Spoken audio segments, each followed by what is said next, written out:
যে আমি এখন রয়েছি পটুয়াখালী ডিসি অফিসে, যেখানে কিন্তু কাফি কন্টেন্ট ক্রিয়েটার যে কাফি রয়েছে সে কাফি কিন্তু উপস্থিত হয়েছে। আজকে কিন্তু সকাল দুপুর 12টায় এখানে কিন্তু স্মারকলিপি জমা দিয়েছেন পটুয়াখালী জেলা পরিষদের অফিসে।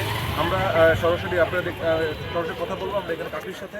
আসলে কাফি তার এখানে যে আজকে যে স্মারকলিপি দিয়েছেন সেটার ব্যাপারে আমরা সরাসরি তার কাছে জানবো এবং তার দাবিগুলো আমরা তার কাছে সরাসরি তার মুখ থেকে শুনে নেব। জি কাফি, কি বর্তমানে আপনি যে আজকে স্মারকলিপি দিয়েছেন সেই স্মারকলিপির উদ্দেশ্য এবং আপনার সামনের যে পরিকল্পনা সেটা একটু আমাদের সাথে যদি বলতেন। জি ভাই, আপনারা জানেন যে স্বৈরাচার পালিয়ে গিয়েও তার দোসরদেরকে দিয়ে ঘরবাড়ি ভেঙে ফেলতেছে। যেখানে আমি জুলাই আগস্টের ফ্রন্টে থেকে আন্দোলন করেছি, সর্বশেষ ধানমন্ডিতে ছিলাম আমি। 2 দিন 3 দিন পার হতে না হতেই তারা তো বলেছি যে আজকে যারা ধানমন্ডি ভাঙছে তাদের ঘরবাড়ি জ্বালিয়ে দেওয়া হবে।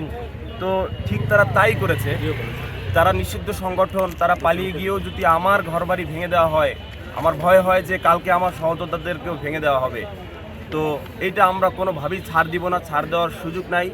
যার জন্য আমি থানায় মামলা করেছি। প্রধান উপদেষ্টা বরাবর আমি একটা স্মারকলিপি জমা দিয়েছি এবং সেই সূত্র ধরেই আমি আজকে পটুয়াখালী এসেছি। ডিসি স্যারের বরাবর এবং এসপি স্যারের বরাবর আমি সেটা জমা দিয়েছি। আপনারা তাদের বক্তব্য নেবেন, তারা কতটুকু কাজ করছে। একটা 15 বছর ধরে একটা স্বৈরাচার ছিল, তাদেরকে আমরা চোখে চোখ রেখে দেশ থেকে পালিয়ে যেতে বাধ্য করেছি। এখন আমাদের নিরাপত্তা যদি না থাকে সেটা তো দুঃখজনক। যার জন্য এসপি স্যার এবং ডিসি স্যারের সাথে আমরা স্মারকলিপি জমা দিয়েছি। তারা কথা দিয়েছে। আমি আইনশৃঙ্খলা বাহিনীর প্রতি শ্রদ্ধাশীল, আমি বিশ্বাস করি এই স্বৈরাচারের দোসররা যারা কাজ করেছে এটা তারা খুঁজে বের করবে। অসম্ভব বলতে কিছুই নাই। আমি তাদের একান্ত কামনা করছি এবং আপনারা যারা জার্নালিস্ট আছেন আপনাদেরকে অলওয়েজ পাশে চাই। সেই সাথে আমি 7 দিনের আলটিমেটাম দিয়েছি আমার অন্তর্বর্তীকালীন সরকারকে। আমার অন্তর্বর্তীকালীন সরকার কথাটা বলতে কেন যেন ভালো লাগে, কারণ এই স্বৈরাচারকে আমরা সরিয়েছি। আমরা বৈষম্য বিরোধী আন্দোলন করেছি, ছাত্র জনতা, আপনারা জার্নালিস্ট আপনারাও আন্দোলন করেছেন আমাদের সাথে। দলমত নির্বিশেষে সর্বস্তরের মানুষ আমরা আন্দোলন করে আমরা একটা অন্তর্বর্তীকালীন সরকার বসিয়েছি। সেই সরকার যদি আমাদেরকে নিরাপত্তা না দিতে পারে এটা আমাদের দুঃখজনক। এই সরকারের প্রতি আস্থা আছে।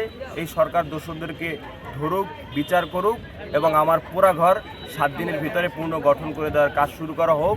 যদি 7 দিনের ভিতরে এটা না হয়, দোষীদেরকে না ধরা হয়, পুনর্গঠন আমার ঘর না করা হয়, আমি 7 দিনের মাথায় আমি একা রাজপথে থাকবো। আমি জানি না আমার বৈষম্য ছাত্র আন্দোলনের ভাইয়েরা আমার পাশে থাকবে কিনা, আমি জানি না দেশের দেশপ্রেমিক আমার পাশে থাকবে কিনা, আমি জানি না বিপ্লবী ছাত্র জনতা আমার পাশে থাকবে কিনা, কিন্তু আমি আমার বিচারের জন্য একা লড়ে যাব। তবে আমি বিশ্বাস করি আমার সাথে দেশের দেশপ্রেমিক বৈষম্য ছাত্র আন্দোলনের ভাইয়েরা এবং বিপ্লবী ছাত্র জনতা এবং আপনার সাংবাদিকরা আমার পাশে থাকবেন। ধন্যবাদ আপনাকে। আমরা আসলে যেভাবে শুনলাম কাফির মুখ থেকে যে সে কিন্তু 7 দিনের একটি আলটিমেটাম দিয়েছে, যাতে সেই 7 দিনের মধ্যে তার যে পুড়িয়ে ফেলা হয়েছে যে ঘরটি, সেই ঘরটিকে পুনর্নির্মাণ করা এবং সে 7 দিনের মধ্যে যদি এটি না করা হয় তাহলে কিন্তু তিনি রাজপথে নেমে আসবেন এবং তিনি আশা করছেন তার পাশে ছাত্র বৈষম্য আন্দোলন যারা যারা ছিলেন তারা তার পাশে থাকবেন এবং তার সাথে তারা একত্র প্রকাশ করবেন। K M Sadat Hossain, Bangla Vision, Patuakhali.